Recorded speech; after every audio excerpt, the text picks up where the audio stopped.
Hi everyone, welcome to the Sprint Review Retro for Sprint 34 and the forecast for Sprint 35 of TinaCMS TinaCloud projects. The sprint goal was to investigate the performance while we've got issues with querying large document counts. Logging indicates that caching is pushed. The caching of results from DynamoDB have been pushed as far as we can get them reasonably. Further improvements need to be made within the TinaCMS query resolver itself before we can get better results. Can I ask a couple of questions about this? When you say poor performance, how many seconds are we talking? How big is Beyond 30? Beyond 30 seconds?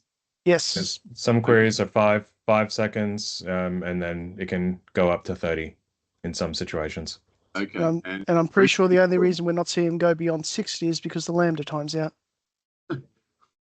That's good. So is this reproducible?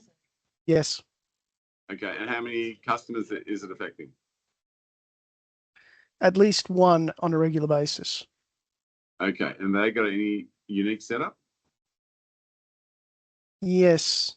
It's the SSW website. Okay. That's an important customer. All right, good. Okay. And what, is there more images or something in any folder, or what's going on?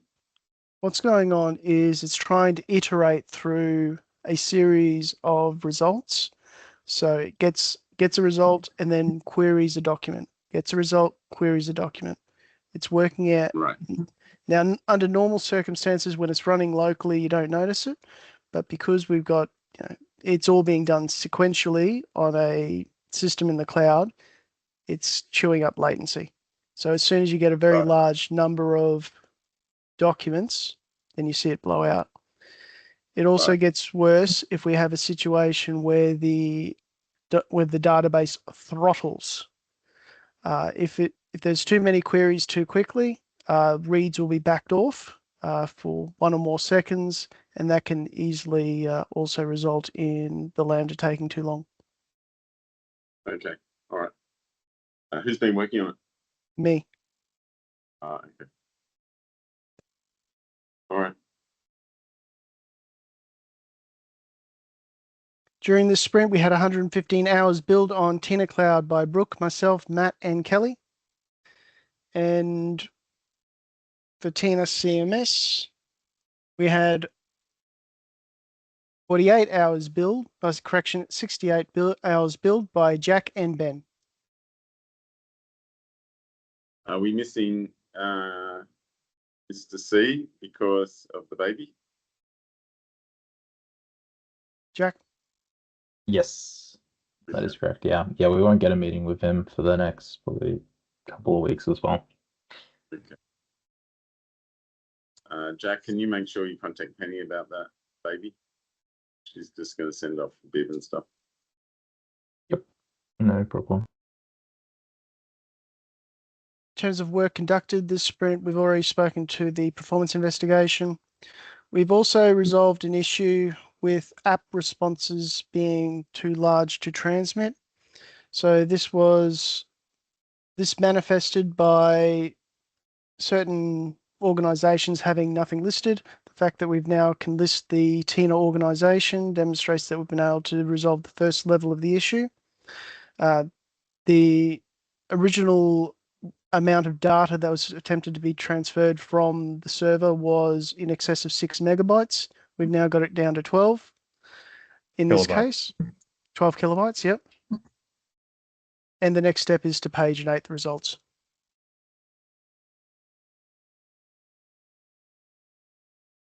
We've also been working to improve the error messages provided by the CLI build tool when the schema does not match. Kelly, did you want to speak briefly to this? Yeah, I basically just, as a starting point, have had it updated it so it logs out the version of the GraphQL version, both on remote and TinaCloud, and then adds the last index of the current branch that's being built against, which you can get if you go into Tina Cloud, but it's convenient to have it all logged out via the CLI. So hopefully that'll help with troubleshooting when people run into issues there. We especially expect that this will assist us with providing support through Discord. In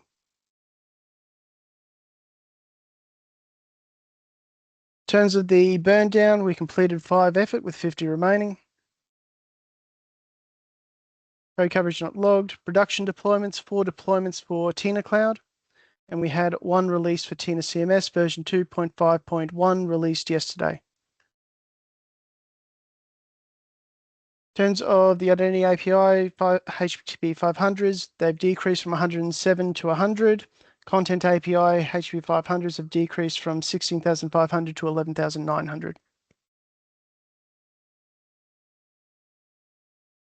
Accounts created increased from 170 to 173 for the sprint. And the trend of organizations created over 30 days is as displayed. Sign up to commit conversions have decreased from 16.5% to 15%.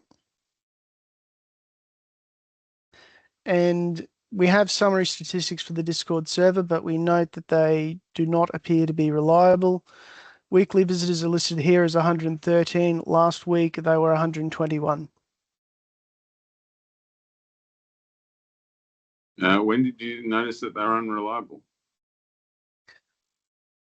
We've known since, well, a long time that they're not always reliable. This is indicative only. It's just that this case, so normally it'll say, 5% up, 10% down.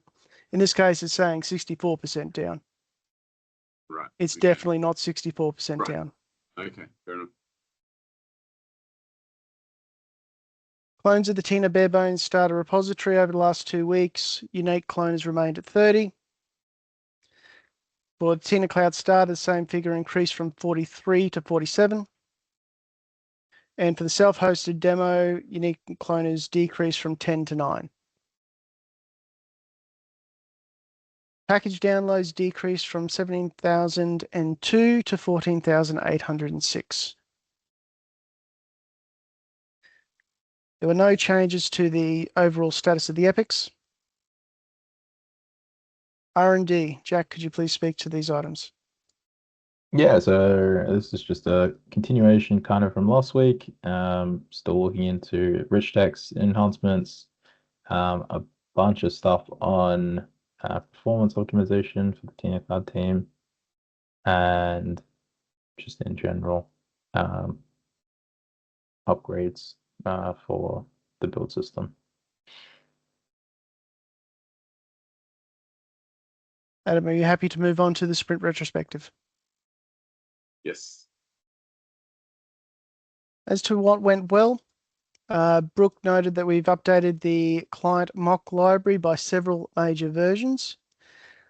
This is what we're referring to with regards to upgrading the test system upgrades. Brooke, did you want to speak briefly to this?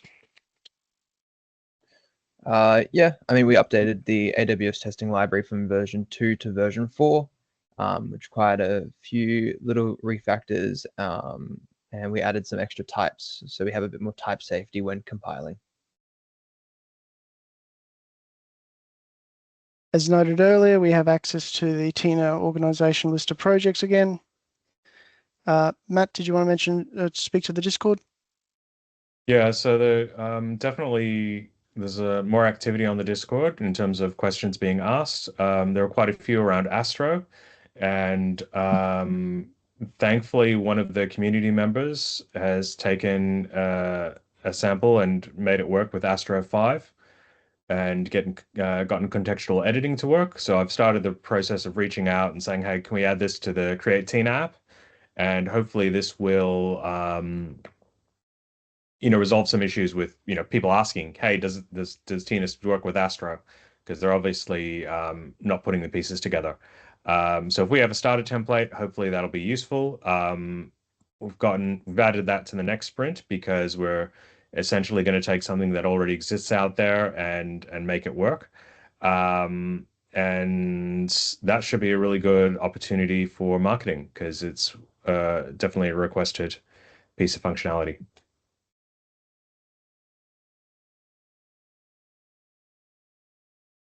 Now, Jack, you and Ben also had a good session with Jeff during the week.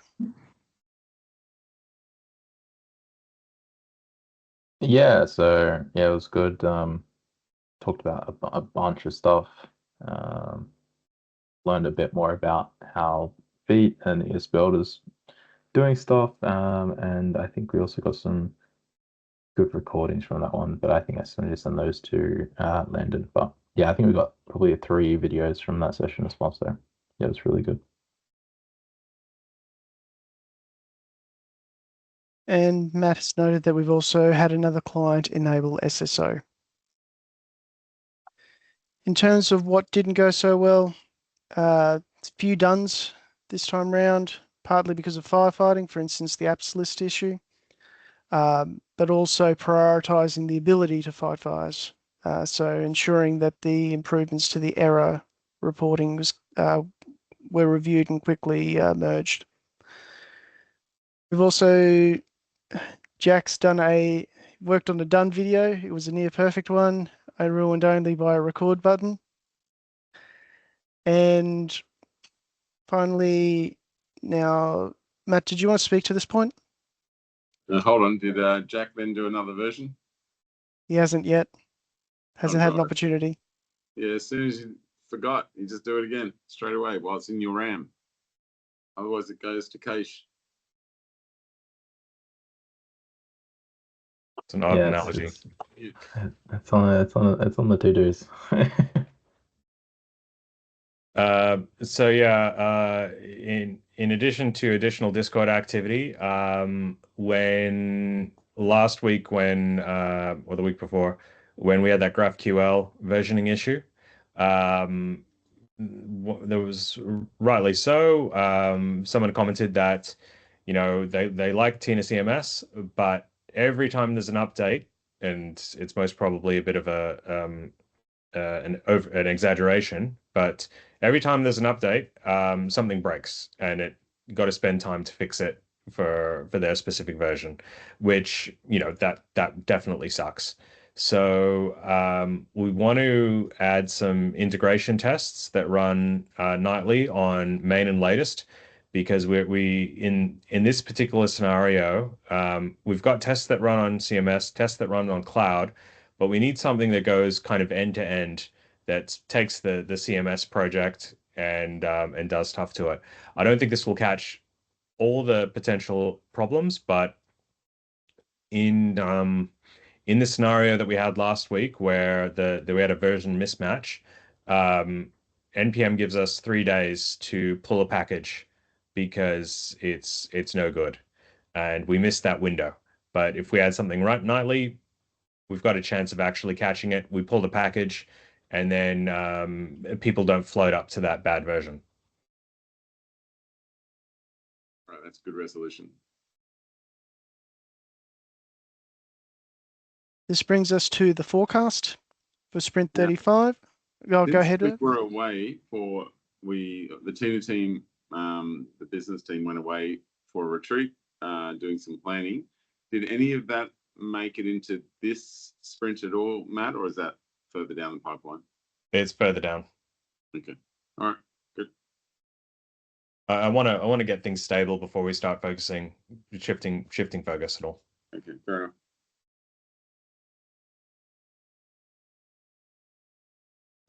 For Sprint 35, our sprint goal is reliability. This will be a 1-week sprint with the review conducted on the 17th of December. The leading item for this will be providing useful error messages during the Tina Cloud checks, as we've already spoken to. In addition, Kelly has been working on adding 2-factor authentication support, and that PR is nearly done. We should have this done this sprint. Where is that work being done? Is that WorkOS? That's No, Cognito. Cognito. Okay. this is the list of work that we have planned. Adam, are you happy? Yeah, looks good. And that 2FA stuff is also going to be another opportunity for marketing. Yeah, of course. Yeah.